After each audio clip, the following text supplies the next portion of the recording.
මේ අහන්නකෝ එයා මාර විදිහට කෙට්ටු වෙලානේ. මාර ඉක්මනට මාර ලස්සනයි. කොහොමද දන්නේ හැමුනේ? ඉතින් ඔයා හිත ඉඳලා හරියන්නේ නෑනේ. එයා කෙට්ටු වෙලා තියෙන්නේ මෙන්න මේක කරලා. මේ ගොරකා චූර්ණය ඔයා හරියටම කරනවා නම් ඔයාගේ බර අඩු කරගන්න වගේම ඔයාගේ ඇඟ අඩු කරගන්නත් පුළුවන්. ඒ නිසා හොඳ ළමයි වගේ අද අපි යමු ගොරකා චූර්ණය හදන හරිම ක්‍රමය කොහොමද කියලා බලන්න. එන්නකෝ ගොරකා චූර්ණය හදාගන්න මූලිකවම ඕන වෙන්නේ ගොරකා. අපි ගොරකා හරියටම ග්‍රෑම් 100ක ප්‍රමාණයක් තමයි අද මේ වැඩේට ගන්නෙ. ඊට පස්සේ මම මේ පෙන්නන්නේ සූදුරු, මහදුරු සහ කොත්තමල්ලි හරියටම තේ හැඳි 2 බැගින්. ගොඩක් අවශ්‍ය වෙන්නේ නැහැ. අනිවාර්යෙන් මේ ටික නම් ඕනම කියලා මතක තියාගන්න. හරිද?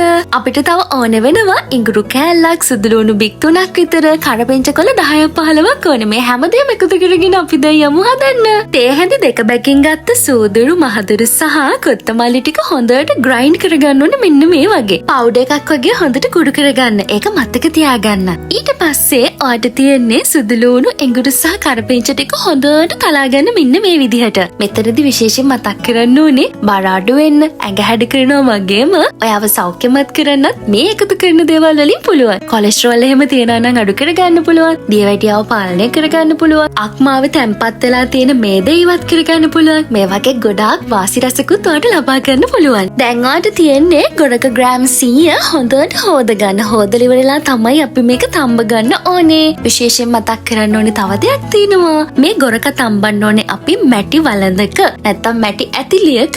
ඔන්න ඇලුමිනියම් භාජනවල වෙනත් කිසිම භාජනයක මේක තම්බන්න බෑ. ඒක හොඳට මතක තියාගන්න. මොකද මේකේ ආම්ලික බව වැඩි නිසා ප්‍රතික්‍රියා කරන්න පුළුවන්. දැන් ඉතින් හොඳට මෙලෙක් වෙනකන් තම්බගෙන දැන් ඔයාට තියෙන්නේ හොඳට මේක තලා ගන්න. මේ පේනවනේ හොඳට මෙලෙක් වෙනකන් තම්බගත්තට පස්සේ මේක තලා ගන්න ලේසි. ගොරක කියන්නේ අනිවාර්යයෙන්ම අපේ ඇඟේ තියෙන අනවශ්‍ය මේද කොටස් දිය කර හරින දෙයක්. ඔයාලා ගොඩක් දැකලා ඇති බර ආශ්‍රිතව අඩු කරගන්න තියෙන ගොඩක් බෙහෙත්වල ගොරක අඩංගු වෙනවා. අපි කලින් කොටාගත්ත සුදුලුණු, කරපිංච සහ ඉඟුරු ටිකත් එකතු කරන්න. ඊට පස්සේ අපි සූදුරු, මහදුරු සහ කොත්තමල්ලි කුඩු කරලා ගත්තානේ. ඒ ටිකත් එකතු කරලා මේක හොඳට මිශ්‍ර කරගන්න තියෙන්නේ. මෙතනදී අපි හොඳට කලවම් කර ගැනීම කරන්න ඕනේ. මම ඔයාලට පෙන්නනවානේ මේ විදිහට කරගන්න. අපි ගොඩක් වෙලාවට ගොඩාක් සීනි පිටි තියෙන જાති කනවා වැඩිනේ. ඒ නිසා තමයි අපිව හිතා ගන්න බැරි විදිහට මහත් වෙන්නේ. ඉතින් මහත් කරනවා විතරක් නෙමෙයිනේ ලෙඩත් වැඩි කරනවානේ. ඒ නිසා ඔයාලට පුළුවන් මේක හරියටම හදාගෙන පාවිච්චි කරන්න. ඊට පස්සේ අපි මේක මේ විදිහට හොඳට හදාගෙන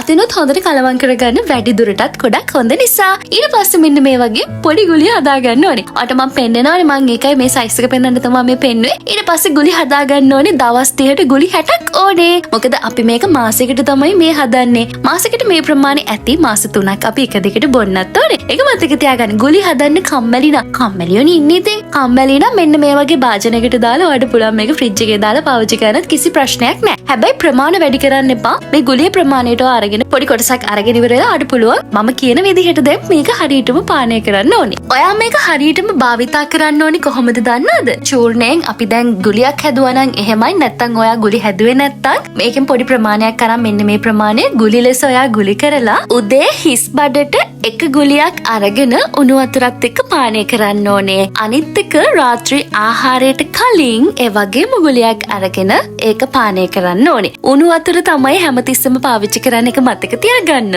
ગેස්ට්‍රයිටිස් තියෙනවා නම් ඔයාට කෑමට පැය භාගයකට පස්සේ ඔයාට පුළුවන් මේක පානය කරන්න. හොඳට මතක තියාගන්න. ටිකක් ગેස්ට්‍රයිටිස් තියෙන අය පොඩක් මේක ආම්ලික බවින් වැඩි නිසා වෛද්‍ය උපදෙස් අනුව භාවිතා කරන්න.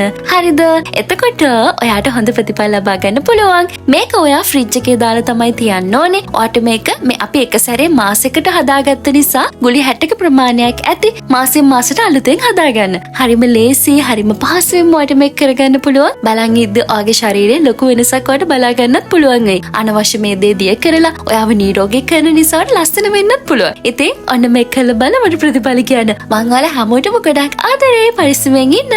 බයි.